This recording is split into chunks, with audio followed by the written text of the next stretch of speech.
Let's be honest, throughout YouTube history, there have always been YouTubers that go to the very extreme for a video. It has only become frequently criticized from the general community when people were doing the most when it was borderline immaturely harmful to young kids being exposed to extreme stunts. I'd argue it's fairly harmful when kids were singing about wanting to have sex in Japanese, but there's some generational bias in this community, so I'll digress. And then people like mrbeast started getting mainstream like attention for his crazy challenges or financial stunts. Now, I'm not saying that many YouTubers started copying his every move and started a massive YouTube mrbeastation, but it's pretty close. But could you blame them?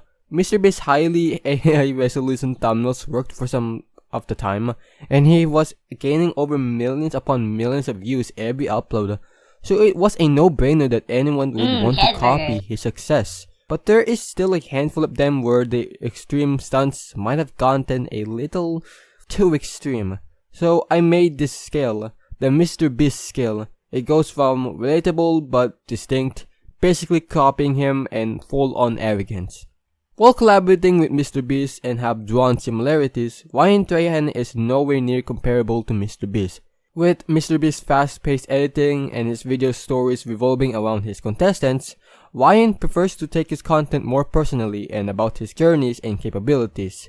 From traveling across an entire nation with little to no money, aka glorified homeless traveling, to testing his mental capabilities. His channel revolves around challenging himself. But people that have to rely on copying others are definitely Matthew Beam and Topper Guild, which they basically copy each other at this point. It's pretty much declaring it reaching when you compare the style of content to others, pretty much call them copying since no shit. A lot in YouTube is pretty much recycled content. Even commentary videos can be attributed with copied ideas. Now finally, off of all the fucking filler shit in this video, the main man himself.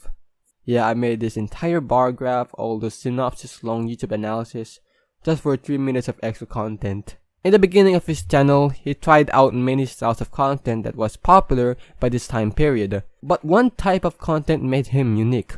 Traveling with no money, which was most likely bullshit because he either walked an entire nation or actually paid for shit. But his attempts of trying to travel for nothing might have ruined his career in the long run. Before that event, Fidias became friends with Iraq and became a fan favorite among his videos. His first line of controversy came when he visited the country of Burundi, and he was, to say the least, a little insensitive when it comes to trying to spread awareness about other people's living standards. I know this is probably the highest form of poverty porn since he had to fucking pay a ticket to film some poor people. He might have actually boarded for free. An interesting take in his channel is about him living in an airport for free. Twice.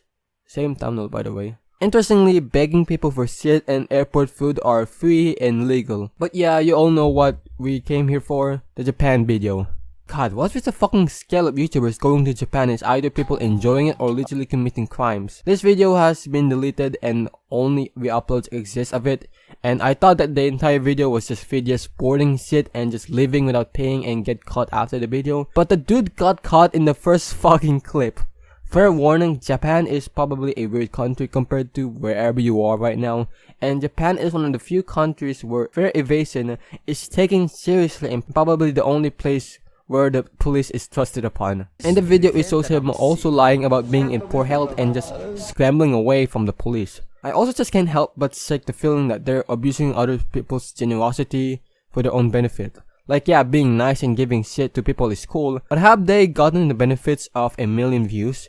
And there were literally like 4 other people doing crimes and being given quests.